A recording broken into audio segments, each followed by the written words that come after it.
So I am Dr. Manmeet Kumar. I will explain you here derivation of Ilkovic equation. तो बच्चों चलते हैं, ये एमएससी प्रीवियस का पार्ट है और काफ़ी इंपॉर्टेंट है। आपके एग्जाम में इल्कोविक इक्वेशन आते हैं और इसको थोड़ा सा मैं धीरे धीरे आराम से बताऊंगा ताकि आपको समझ में आए। I will explain everything in the derivation of Ilkovic equation. तो इससे पहले थोड़ी सी बेसिक्स तो आपको इसकी जानकारी होनी चाहिए कि डिफ्यूजन करंट क्या होती है, उसको अलग से पढ़ लो। यहाँ पर I will not explain you what is diffusion current, है ना। डिफ्यूजन करंट यहाँ पर क्या होती है थोड़ा थोड़ा यहाँ पे बताऊंगा। तो बच्चों हम यहाँ पे निकालने जा रहे हैं करंट का डेरिवेशन जो कि इल्कोविक इक्वेशन है। इसको नोट्स में लिखूंगा मैं कि क्या है। यहाँ पर आईडी कहलाती है बच्चों डिफ्यूजन करंट, एन है जो हमारी रिएक्शन होगी उसमें कितने नंबर ऑफ इलेक्ट्रॉन पार्टिसिपेट कर रहे हैं इलेक्ट्रोड रिएक्शन में, जो जैसे कि Zn2+ न्यूट्रलाइज हो रहा है तो 2+ होगा। डी कहलाएगा बच्चों यहाँ पर डिफ्यूजन कोफिशिएंट कहलाएगा। एम क्या है, flow rate flow of mass, जो यहाँ पे ये ड्रॉपिंग मरकरी इलेक्ट्रोड बना हुआ है बच्चों, ये हाफ इलेक्ट्रोड है, ये कनेक्ट होगा दूसरे हाफ इलेक्ट्रोड से। तो यहाँ से ड्रॉप बाइस क्या करती है बच्चों, मरकरी गिरती है, तो उसके जो मास का फ्लो है यूनिट टाइम में वो है बच्चों एम, और ड्रॉप का जो फ्लो है 1 ड्रॉप नीचे गिरने में कितना समय ले रही है वो है बच्चों टी जी। C0 कहलाएगी बल्क कंसंट्रेशन। बल्क कंसंट्रेशन हो गया बच्चों, ये जो ड्रॉप है इसकी सरफेस की कंसंट्रेशन ना होकर के इससे दूर कहीं इलेक्ट्रोलाइट में जो कंसंट्रेशन है उसे कहेंगे हम बल्क कंसंट्रेशन। तो चलो बच्चों स्टार्ट करते हैं यहाँ पर डेरिवेशन ऑफ इल्कोविक इक्वेशन। तो डेरिवेशन से पहले कुछ चीज़ें ध्यान रखनी है, थोड़ा सा ब्रीफ में पहले आपको यहाँ पे बता दो कि जो हम ड्राइव कर रहे हैं तो किस तरह से ड्राइव कर रहे हैं और किन किन चीज़ों की हमें यहाँ पे नीड है ना। ठीक है बच्चों, क्योंकि हाँ आपको पता चल गया करंट निकालेंगे तो हमें पता होना चाहिए करंट का डेरिवेशन है, तो करंट के बारे में हमें पता होना चाहिए करंट का फार्मूला क्या होता है। तो करंट का फार्मूला बच्चों क्या होता है, आई जो करंट का फार्मूला होता है बच्चों चार्ज अपॉन टाइम होता है, कितने यूनिट समय में कितना चार्ज फ्लो कर रहा है उसी को करंट बोलते हैं। तो क्योंकि हमें करंट निकाली है तो ये चीज़ हमें पता होनी चाहिए, बेसिक चीज़ चार्ज अपॉन टाइम। तो बच्चों बात यहाँ पर फिर आ जाती है कि चार्ज कैसे निकालेंगे, है ना। यहाँ पे चार्ज बच्चों कोई भी इलेक्ट्रोड कहीं भी बात करेंगे तो इलेक्ट्रोड पर क्या होता है बच्चों, रिडक्शन या ऑक्सीडेशन। जाकि जैसे कि एग्जांपल हम है ना ड्रॉपिंग मरकरी इलेक्ट्रोड में जनरली रिडक्शन का लेके चल रहे हैं एग्जांपल कि ये रिड्यूस हो रहा है। तो बच्चों यहाँ पर जो नंबर ऑफ इलेक्ट्रॉन फ्लो होंगे जिसे कि करंट कहेंगे तो Zn2+ यूनिट टाइम में कितने जा रहे हैं इसको कैलकुलेट करना होगा कि इनकी संख्या कितनी है। चार्ज मतलब इनकी संख्या पता चल जाएगी तो हमें चार्ज पता चल जाएगा यूनिट टाइम में। और बच्चों अगर इनकी संख्या पता चल गई Dn हमें पता चल गया कितनी फ्लो हो रहा है, और वो फ्लो क्यों होगा बच्चों यहाँ पर ड्यू टू डिफ्यूज़न। क्या कहा, वो जो फ्लो होगा क्यों फ्लो होगा बच्चों, ड्यू टू डिफ्यूज़न, क्योंकि हम डिफ्यूज़न करंट की ही बात कर रहे हैं। और बच्चों डिफ्यूज़न किसे कहते हैं, जब कोई स्पीसीज हायर कंसंट्रेशन से लो कंसंट्रेशन की तरफ फ्लो करे। किसकी वजह से डिफ्यूज़न उसको बोलते हैं, किसकी वजह से फ्लो करे। सपोज कंसंट्रेशन यहाँ पर हाई है, कोई स्पीसीज हाई से लो है ना, लो की तरफ फ्लो करे। कहने का मतलब Zn2+ जो फ्लो हो रहे हैं किसकी वजह से फ्लो हो, डिफ्यूज़न की वजह से फ्लो हो, मतलब कंसंट्रेशन डिफरेंस की वजह से ये फ्लो हो, due to change in concentration. जो स्पीसीज का फ्लो होता है वो क्या कहलाता है, डिफ्यूज़न कहलाता है। ठीक है, तो यहाँ पर अगर ये हमें संख्या बताए तो हमें करंट निकालना है बच्चों। अभी डेरिवेशन स्टार्ट करेंगे तो ब्रीफली देख लो किस तरह से करेंगे। हमें करंट निकालना है तो करंट का ये फार्मूला होता है, मतलब हमें संख्या अपॉन dt, संख्या से पता चल जाएगा क्या चार्ज, हाँ कि उसकी संख्या पता चल गई तो स्पीसीज पे कितना चार्ज है, यूनिट स्पीसीज पे कितना चार्ज है। तो 1 मोल पे बच्चों क्या चार्ज होता है, 1 फैराडे चार्ज होता है। 1 मोल पर जो चार्ज होता है वो 1 फैराडे होता है। अगर सपोज इस पे n चार्ज है एक स्पीसीज पे तो कितना होगा बच्चों, NF चार्ज होगा। तो ये जो संख्या हो गई इसको मल्टीप्लाई कर देंगे अगर NF से तो हमारा जो आ जाएगा ये आ जाएगा चार्ज आ जाएगा यूनिट टाइम में, वो करंट पता चल जाएगी। तो बच्चों यहाँ पर प्रॉब्लम क्या रहेगी, प्रॉब्लम ये रहेगी कि हम यहाँ पर किस तरह से संख्या निकालें, पर यूनिट टाइम में जो फ्लक्स है जो फ्लो हो वो किस तरह निकालें। तो बच्चों उनके लिए चलते हैं 2 रूल्स। क्या क्या है, फिक्स फर्स्ट डिफ्यूज़न लॉ। तो ये हमें बताता है कि कंसंट्रेशन की वजह से किस तरह से, है ना, किस तरह से मतलब ड्यू टू डिफ्यूज़न किस तरह से फ्लो हो रहा है। फिर चलेगा सेकेंड डिफ्यूज़न लॉ, है ना, सेकेंड फिक्स डिफ्यूज़न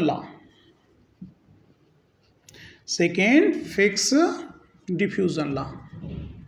तो इन दोनों की हेल्प से हम निकाल पाएंगे ये क्या निकाल पाएंगे, फ्लक्स निकाल पाएंगे यूनिट टाइम में किस तरह से, क्योंकि ये डिफ्यूज़न की वजह से किस तरह से कंसंट्रेशन डिफरेंस की वजह से कितना फ्लो होगा, उसके जो रूल्स हैं वो ये हैं। तो बच्चों यहाँ से हमें क्या पता चल जाएगा, फ्लक्स पता चल जाएगा, मतलब यूनिट टाइम में कितना फ्लो हो रहा है, उसको 4 से NF से मल्टीप्लाई कर देंगे तो हमें चार्ज पता चल जाएगा और हमें करंट निकल आएगी, और वो इक्वेशन कहलाएगी कार्टेल इक्वेशन। फिर उसमें थोड़ा सा मॉडिफिकेशन एल्कोविक ने किया है, उसको हम देखेंगे। तो हम स्टार्ट करते हैं, कहाँ से स्टार्ट करते हैं, हम fix first law diffusion law क्या है, फिर मैं बताऊंगा सेकेंड डिफ्यूजन लॉ क्या है। लेकिन यहाँ से स्टार्ट क्यों कर रहे हैं, क्योंकि हमें निकालना है करंट, और करंट क्या होता है, चार्ज अपॉन टाइम, क्योंकि हमें निकालना है चार्ज, और चार्ज होगा जो मोल फ्लो कर रहे हैं उसको अगर हम 1 मोल पर कितना चार्ज है, उस पर कितना चार्ज है मल्टीप्लाई करेंगे तो हमारी करंट आ जाएगी। तो हम डेरिवेशन को कहाँ से स्टार्ट करेंगे, फिक्स फर्स्ट डिफ्यूजन लॉ से, फिर लिखेंगे सेकेंड डिफ्यूजन लॉ लिखेंगे, फिर करंट का फार्मूला लिखेंगे और उनकी वैल्यू पुट करके हमें फार्मूला मिलेगा। चलो देखते हैं किस तरह से। तो बच्चों तो ये था इसका बेसिक्स, है ना। अगर मैं सीधा स्टार्ट कर दूं कि ये फिक्स डिफ्यूजन लॉ फर्स्ट है तो शायद आप कनेक्ट नहीं कर पाओगे कि ये एकदम से फिक्स डिफ्यूजन लॉ की क्यों बात की, फिर सेकेंड डिफ्यूजन लॉ की क्यों बात की, क्योंकि हमें संख्या निकालनी है यूनिट टाइम में, और संख्या को उसके 4 से उसके 1 मोल के 4 से मल्टीप्लाई करेंगे और टाइम से डिवाइड करेंगे तो करंट आ जाती है, क्योंकि हमें क्या निकालनी है, करंट निकालनी है। चलो तो बच्चों हम स्टार्ट करते हैं फिक्स फर्स्ट डिफ्यूजन लॉ से, ठीक है। तो बच्चों फर्स्ट डिफ्यूजन लॉ क्या बताता है, फिक्स का फर्स्ट डिफ्यूजन लॉ हमें क्या बताता है, फर्स्ट का डिफ्यूजन लॉ हमें बताता है बच्चों क्या बताता है कि कंसंट्रेशन फर्स्ट क्या बताता है बच्चों, संख्या DN किस तरह से फ्लो हो रहे हैं। यहाँ पर हम ऐसे ध्यान रखो DN लिख रहे हैं, मतलब ये Zn2+ है, इलेक्ट्रोलाइट में वो कितनी संख्या में फ्लो हो रहे हैं यूनिट टाइम में। फ्लक्स बताता है पर यूनिट एरिया पर, मतलब जो इलेक्ट्रोड का है, ये जो पर यूनिट कोई मैंने प्लेन बना दिया उसके पर यूनिट एरिया से कितने नंबर्स फ्लो हो रहे हैं बच्चों। जैसे कि ये कोई मेरे पास प्लेन है, ये प्लेन है, यहाँ से मॉलिक्यूल Zn2+ के या जो भी स्पीसीज रिड्यूस करने जा रही है यूनिट टाइम में, यूनिट एरिया में कितने डिफ्यूज़ हो रहे हैं, एक साइड से फ्लो हो रहे हैं यूनिट एरिया में, वो फिक्स फर्स्ट डिफ्यूजन लॉ बताता है। वो कैसे किसके प्रोपोर्शनल होगा बच्चों, डिफ्यूजन किसकी वजह से हो रहा है, ग्रेडियंट ऑफ कंसंट्रेशन की कंसंट्रेशन किस तरह से डिक्रीज हो रही है डिस्टेंस के साथ में। अगर एक तरफ बहुत हाई कंसंट्रेशन है, एक तरफ बहुत लो कंसंट्रेशन है, तो फास्ट होगा, मॉलिक्यूल ज़्यादा तेज जाएंगे, ज़्यादा संख्या में जाएंगे। कंसंट्रेशन का डिफरेंस कम है तो कम जाएंगे, क्योंकि उसके पीछे जो रीजनिंग है फ्लो करने की वो क्या है, कंसंट्रेशन का डिफरेंस। बात समझ में आ गई होगी। तो कहने का मतलब बच्चों ये है कि dC/dx ये एक तरह से क्या कहलाता है, कंसंट्रेशन ग्रेडियंट के प्रोपोर्शनल होगा। कंसंट्रेशन का डिफरेंस ज़्यादा है, यहाँ ज़्यादा हाई कंसंट्रेशन है, यहाँ एकदम लो कंसंट्रेशन है, तो डिफ्यूजन फास्ट होगा। प्रोपोर्शनलिटी हटाएंगे तो क्या आएगा बच्चों, डिफ्यूजन D आ गया। इस तरह से आप इसको समझ सकते हो। और ये क्या कहलाता है, डिफ्यूजन कोफिशिएंट कहलाता है। क्या कहलाता है, डिफ्यूजन कोफिशिएंट, डिफ्यूजन कोएफिशिएंट, ठीक है। तो ये फिक्स का फर्स्ट डिफ्यूजन लॉ हो गया बच्चों। तो सेकेंड क्या है, फिर सेकेंड देखते हैं, fix second diffusion law, second diffusion law, ठीक है बच्चों। इसमें फ़ोटो भी मैं यहाँ साथ में अटैच करूँगा, है ना, तो आपको थोड़ा सा लैंग्वेज के हिसाब से। चलो बच्चों सेकेंड लॉ क्या बताता है, सेकेंड लॉ ये बच्चों ये बताता है कि ये जो कंसंट्रेशन है DC जो समय के साथ में किस तरह से डिक्रीज हो रही है, ये बता रहा है कि एक प्लेन से कितने नंबर्स फ्लो हो रहे हैं यूनिट टाइम में। सेकेंड लॉ क्या बताता है, मान लिया ये प्लेन है, इसके बीच में जो कंसंट्रेशन है, कंसंट्रेशन समय के साथ में किस तरह से डिक्रीज हो रही है, कंसंट्रेशन समय के साथ में, यही तो डिफ्रेंसिएशन होता है, कंसंट्रेशन समय के साथ किस तरह डिक्रीज हो रही है। तो बच्चों ये डिपेंड करेगी यहाँ पर जो कंसंट्रेशन का ग्रेडियंट है, मतलब यहाँ जो dC/dx है, ये बच्चों स्लोप हो गया, ये स्लोप किस तरह से चेंज हो रहा है, ये स्लोप किस तरह से चेंज कर रहा है, वो चीज़ डिसाइड करेगी समय के साथ कंसंट्रेशन किस तरह से चेंज हो रही है। कहने का मतलब क्या चीज़ डिसाइड करेगी, dC/dx नहीं, खाली एक स्लोप नहीं, स्लोप किस तरह से चेंज हो रहा है। तो dC/dx क्या कहला रहा है बच्चों, स्लोप कहलाएगा। और स्लोप किस तरह से चेंज हो रहा है वो क्या होता है बच्चों, स्लोप किस तरह से चेंज हो रहा है समय के साथ में, यही तो डिफरेंशिएशन है। स्लोप किस तरह से चेंज हो रहा है डिस्टेंस के साथ में, वो चीज़ वहाँ पे कंसंट्रेशन किस तरह से चेंज हो रहे हैं समय के साथ में बताएगा। तो ये सेकंड क्या हो गया बच्चों, इसका डबल डिफरेंशिएशन है और डिफ्यूजन कोफिशिएंट आ जाएगा जब इक्वल करेंगे। तो ये सेकंड लाया फिक्स का कि समय के साथ में कंसंट्रेशन किस तरह से चेंज हो रही है। ठीक है, चलो बच्चों इसका जो सॉल्यूशन, ये एक डिफरेंशियल इक्वेशन है, ये आपको सीधा याद ही रखना है।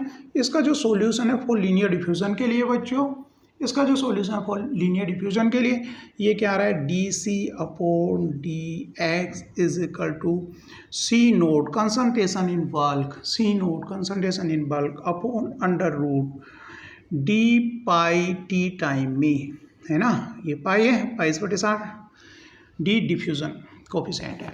तो बच्चों ये सॉल्यूशन, इसका सॉल्यूशन है, एक डिफरेंशियल डबल डिफरेंशियल इक्वेशन है ये बच्चों।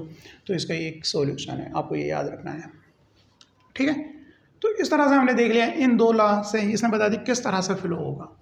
और करंट क्या है बच्चों, करंट होती है आईडी, कितने नंबर फ्लो कर रहे हैं यूनिट टाइम में, ये नंबर हो गए Zn2 प्लस इलेक्ट्रोड पर कितनी संख्या में जा रहे हैं अपॉन dt यूनिट टाइम में, dn upon dt unit area में। तो ये फ्लक्स हो गई, जो कि हमें ये ला बताता है फिक्स का फर्स्ट।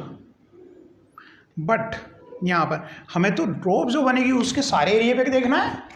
करंट जो फ्लो होगी ऐसा तो है नहीं यूनिट एरिया से फ्लो होगी, यूनिट टाइम में जो चार्ज फ्लो तो कहते हैं, लेकिन यूनिट एरिया को ही तो एरिया से मल्टीप्लाई करोगे, एरिया से मल्टीप्लाई करोगे। तो ये संख्या आ गई, कितनी संख्या में, तो एक पर होता है बच्चों, एक चार्ज होता तो F होता है, n चार्ज है एक स्पीसीज पर तो टोटल चार्ज कितना है NF, लेकिन संख्या इतनी है तो इसे NF से मल्टीप्लाई कर देंगे। ये बच्चों हो गए नंबर्स, कितने नंबर का फ्लो हो रहा है, कितनी नंबर स्पीसीज Zn2 प्लस ये जो भी स्पीसीज हो उसका कितना फ्लो हो रहा है, और एक पर इतना चार्ज है। तो टोटल क्या आ गया बच्चों, ये चार्ज आ गया यूनिट टाइम में, इसलिए करंट है। आईडी जो करंट जो होती है बच्चों क्या होती है, चार्ज अपॉन टाइम। तो यहाँ पर टाइम कहाँ दिखाई दे रहा है, dt दिखाई दे रहा है। ये चार्ज कैसे आ रहा है, इतनी संख्या है, dn संख्या है, और एक स्पीसीज पर NF चार्ज है, तो संख्या इनटू चार्ज तो हो जाएगा टोटल चार्ज। तो चार्ज अपॉन टाइम ही है ये लिखा हुआ, और कुछ नहीं है। ओ बच्चों अब वैल्यू, क्योंकि dn अपॉन ADT हम यहाँ से जानते हैं, ये इक्वेशन 1 कह दो इसको, ये इक्वेशन 2 कह दो, ये इक्वेशन 3 कह दो, इक्वेशन 4 कह दो। तो बच्चों देखो यहाँ पर क्या करूँगा मैं अब क्योंकि हमारा उद्देश्य क्या है, ये इक्वेशन निकालना है, ये है, इसी को देखना है, इसी को निकालना है आईडी को। तो यहाँ इसकी वैल्यू कहाँ से पुट कर सकते हैं, फ्रॉम इक्वेशन 1, इसकी वैल्यू dn अपॉन ADT। तो फ्रॉम इक्वेशन 1 से आएगा ddc अपॉन dx। चलो इसको 1 बाई 1 पुट करते हैं। तो यहाँ पे इसको मुझे हटाना पड़ेगा, इसको मैं हटा देता हूँ, और आपको ध्यान रखना है कि ये dc अपॉन dx है यहाँ पर, फिर dc अपॉन dx की वैल्यू, इसका जो सोल्यूशन है वहाँ से मैं पुट कर सकता हूँ, है ना। तो इसको ध्यान रखना है, इसकी वैल्यू है ना, from putting the value of this from equation 1, और वो है dTc अपॉन dx। तो इनको अभी इक्वेशन भी हटा देते हैं ताकि लिखने में थोड़ा सा, चलो पहले इतना है फिर नीचे हटा देंगे। तो बच्चों आईडी में एस की value we are putting from the equation 1, और वो कितने के बराबर है बच्चों, ID is equal to, different colour से लिख लेते हैं यहाँ पर, डी और different colour, dc upon dx, ये वैल्यू हो गई ddc अपॉन dx। बाकी टर्म्स क्या रह जाएंगी जो पहले से लिखी हैं, इंटू NFA। F बच्चों क्या है, फैराडे, ए क्या है, एरिया ऑफ द इलेक्ट्रोड, जो कि यहाँ पर ड्रॉप है, इलेक्ट्रोड का काम ड्रॉप कर रहा है, ये हो गया ddc अपॉन dx। और बच्चों dc अपॉन dx की value we can put from equation 3, equation 3 से वहाँ पर पुट करेंगे, फ्रॉम इक्वेशन 3। तो आईडी क्या आ गया, dc अपॉन dx की वैल्यू पुट करो यहाँ पर, C naught upon under root square root d pi t into NFA। बच्चों ये आ गई, ये आ गया अब, ठीक है। अब नीचे हटा देते हैं, इसकी हमें ज़रूरत नहीं है, जो करंट का वो था फार्मूला ये हमारा आ गया है।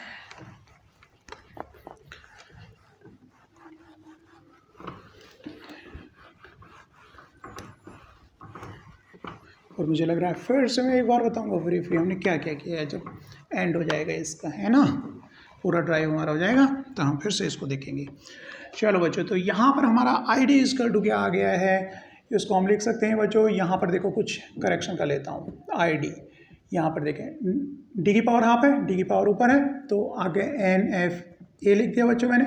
डी की पावर हाफ नीचे है, डी 1 है तो मैं डी की पावर हाफ वहाँ पे लिख दूँ, ठीक है। C naught upon under root square root pi T.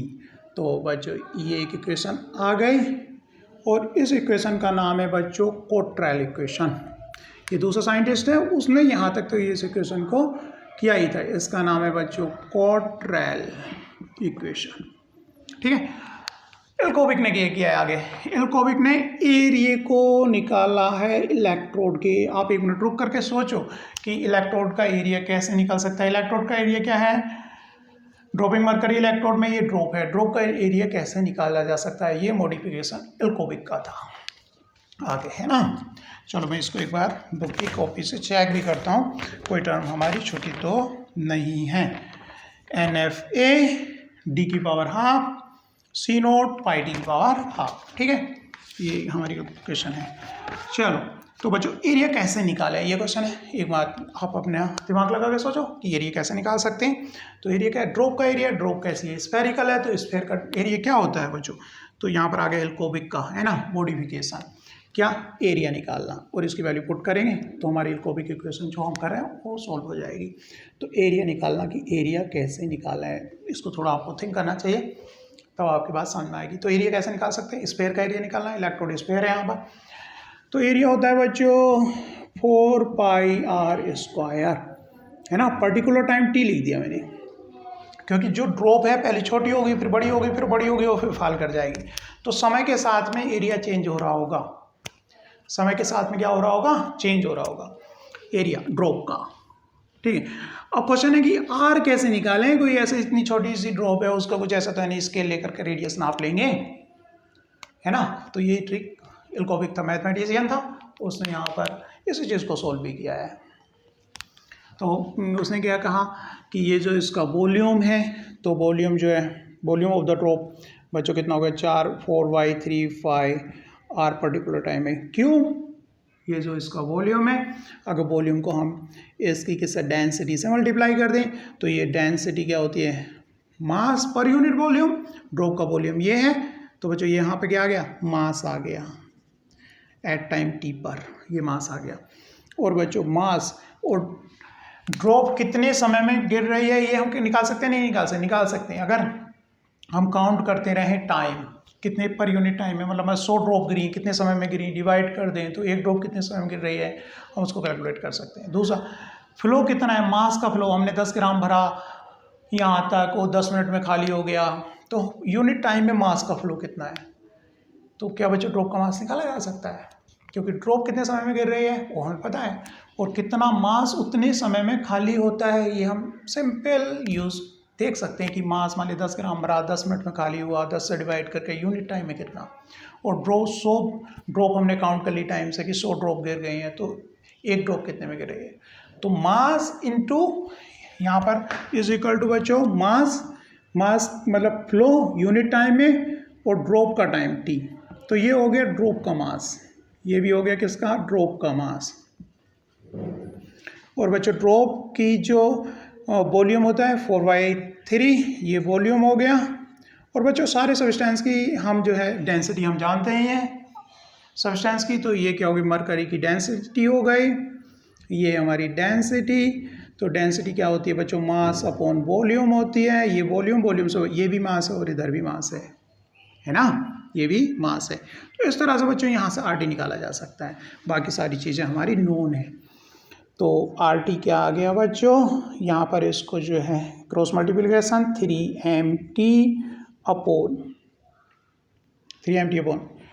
4 पाई रो की पावर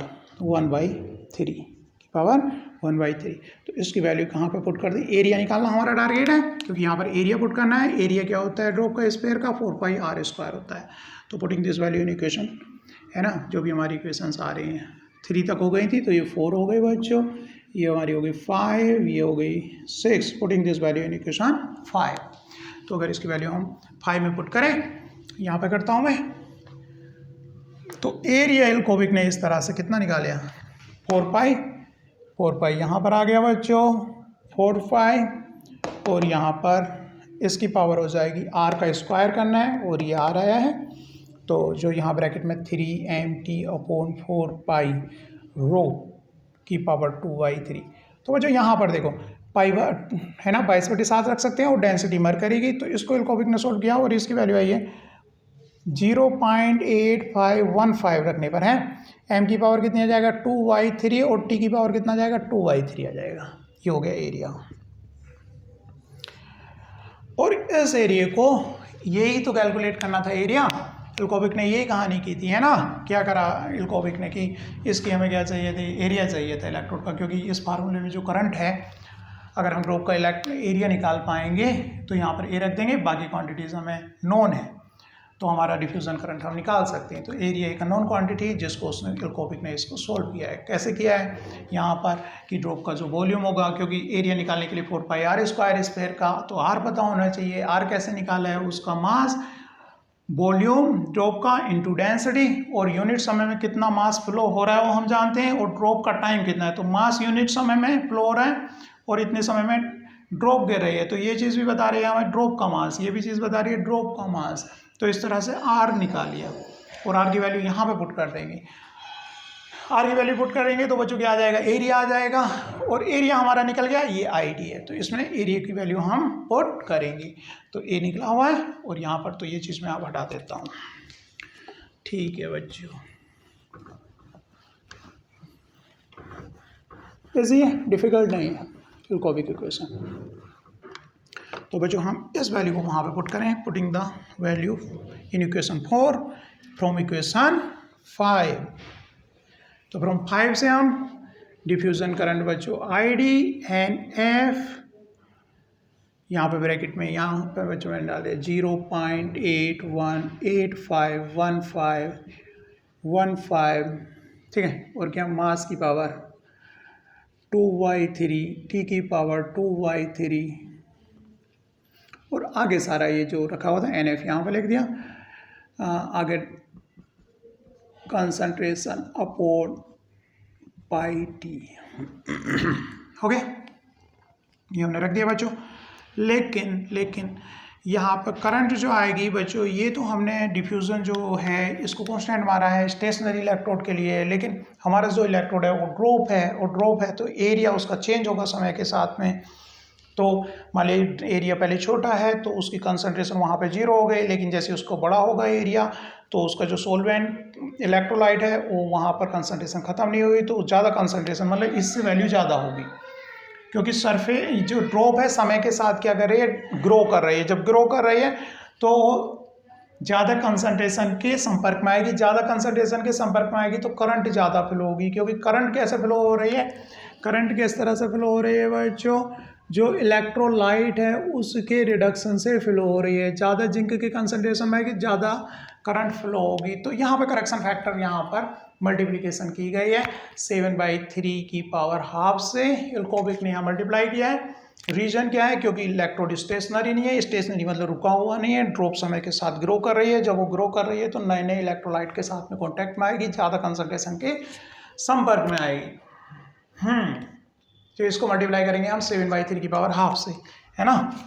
चलो बच्चों एक बार चेक भी करते हैं इसको, 7/3 की पावर हाफ से इसको हम मल्टीप्लाई करेंगे। तो यहाँ पर हम बच्चों एक करेक्शन फैक्टर यहाँ पर लगाएंगे। क्या करेक्शन फैक्टर रहेगा, 7 की पावर 3 पावर हाफ, है ना। तो उसने जो किया है बच्चों, क्या किया है, 7 की पावर 7/3 की पावर हाफ से यहाँ मल्टीप्लाई किया है। NF है ना, बाकी तो ऊपर जो लिखा हुआ है उसी की मैं कॉपी कर रहा हूँ। M की पावर 2/3, T की पावर 2/3, और बच्चों ये टर्म जो हमारी ऊपर लिखी हुई है D की पावर हाफ C0/PT। अब बच्चों यहाँ पर फैराडे की अगर वैल्यू रख दें, ठीक है, फैराडे की वैल्यू यहाँ पर हम पुट कर दें 96,500, है ना। तो उसकी वैल्यू F की वैल्यू पुट करने पर F की वैल्यू कितनी, यहाँ पर अप्रोक्सीमेट 484 होती है, अप्रोक्सीमेट इतना है ना, कूलम पर मोल, कूलम मोल इनवर्स, इतनी वैल्यू इसकी अगर यहाँ पुट करेंगे तो ये सब कैलकुलेट करके यहाँ पर जो हमारा आएगा तो इसकी वैल्यू बच्चों 608 आती है ना। इसके फैराडे की वैल्यू यहाँ पर रखने के बाद जो हमारी वैल्यू निकल करके यहाँ पर आती है 708 आती है, 708। ठीक है, ये वैल्यू है, फैराडे की वैल्यू हमने यहाँ पर रख दी और इससे मल्टीप्लाई कर दिया, तो ये जो आ रहा है 708 आ रहा है। बाकी वैल्यू यहाँ पर मैं लिख रहा हूँ NF, देखो D की power half concentration C note NF है ना, और अपॉन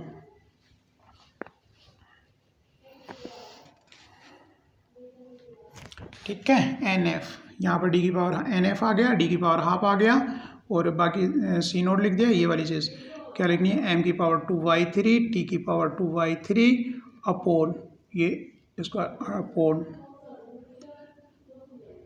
7, इसको पाई को भी बच्चों कंसीडर कर लिया है ना, अपॉन T की पावर हाफ है बच्चों, T की पावर हाफ और 2/3 माइनस करेंगे, 2/3 माइनस 1/2 आएगा, तो बच्चों ये आता है 1/6।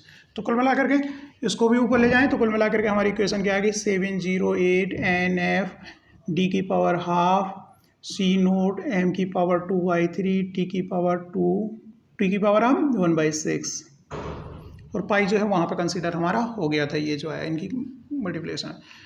ठीक है, तो आईडी ये आ गया। लेकिन बच्चों क्योंकि करंट जो फ्लो हो रही होगी, पहले ड्रॉप बनी, यहाँ पर स्टार्ट हुई है जस्ट, फिर ग्रो करी, फिर फॉल कर गई, फिर नई ड्रॉप आई, फिर ग्रो करी, फिर फॉल कर गई, तो करंट जो फ्लो होगी, डिफ्यूजन करंट वो कांस्टेंट ना होकर के इस तरह से होगी। तो ये जो निकल रहा है ये तो मैक्सिमम वैल्यू है, लेकिन हमें एवरेजिंग करनी पड़ेगी इसकी, क्योंकि करंट का जो फ्लो हो रही है, ड्रॉप बनी फिर नई ड्रॉप आई तो करंट फ्लैक्चुएट होगी, तो इसकी जो एवरेज वैल्यू है तो उस एवरेज वैल्यू निकालनी होगी। तो इल्कोविक ने एवरेज वैल्यू निकालने के लिए इसको फिर से मल्टीप्लाई किया है, किससे, 6/7 से, नए फैक्टर किससे मल्टीप्लाई किया है, इसको 6/7 से एवरेज करने के लिए, मैक्सिमम वैल्यू है। तो इसको मैं यहाँ पर लिखता हूँ आईडी, और इसको फिर से फर्दर मल्टीप्लाई किया गया बच्चों 6/7 फैक्टर से, है ना। अब फाइनल इक्वेशन हमारी इल्कोविक की आ गई है 6/7 से, NF D की power half C0 M 2/3 T की पावर 1/6। तो जब इसको मल्टीप्लाई करेंगे तो बच्चों कितना बन जाएगा, ID इसका टू, इसको जब मल्टीप्लाई करोगे तो ये इक्वेशन आएगा 607। ये फाइनल इक्वेशन है हमारी 607, लेकिन ये कैसा है, एवरेज है, ये क्या है, एवरेज वैल्यू है। N M की पावर 2/3 T की पावर 1/6 T की पावर 1/6 D की पावर हाफ और C नोट। बच्चों यहाँ एक चीज़ ध्यान रखो, क्योंकि फैराडे की वैल्यू तो हमने पुट कर दी, उसी जी इसमें आ गया है फैराडे उसमें आ गया मल्टीप्लिकेशन में, तो फैराडे यहाँ पर नहीं है हमारा, ठीक है, तो फैराडे यहाँ पर हट गया। बाकी टर्म ऐसे ही है, N आया, M की पावर 2/3 आया, T की पावर 1/6 आ गया, D की पावर हाफ यहाँ आ गया, और ये कंसंट्रेशन इन द बल्क, बाकी सारी टर्म है। फैराडे हमारा यहाँ पर हमने वैल्यू पुट की थी, तो फैराडे हम कंटिन्यू नहीं करेंगे, और फाइनल ये इक्वेशन हमारी आ गई है बच्चों। ठीक है बच्चों, तो आप जो है ना अब वीडियो को सब्सक्राइब भी करो और लाइक भी करो। थैंक यू वेरी मच, और आई होप आपके समझ में आ गया होगा। फिर से एक बार रिपीट करूँ मैं बच्चों, क्या हमने क्या किया था, हमने करंट निकालनी थी, तो करंट का फार्मूला चार्ज अपॉन टाइम होता है, लेकिन चार्ज निकालने के लिए हम संख्या इनटू उस पर जो चार्ज है, तो हमारा चार्ज निकल आता, लेकिन उसके लिए कितना डिफ्यूज़ हो रहा है उसके लिए हमारे दो ला थे, फिक्स फर्स्ट ला और फिक्स का सेकेंड ला।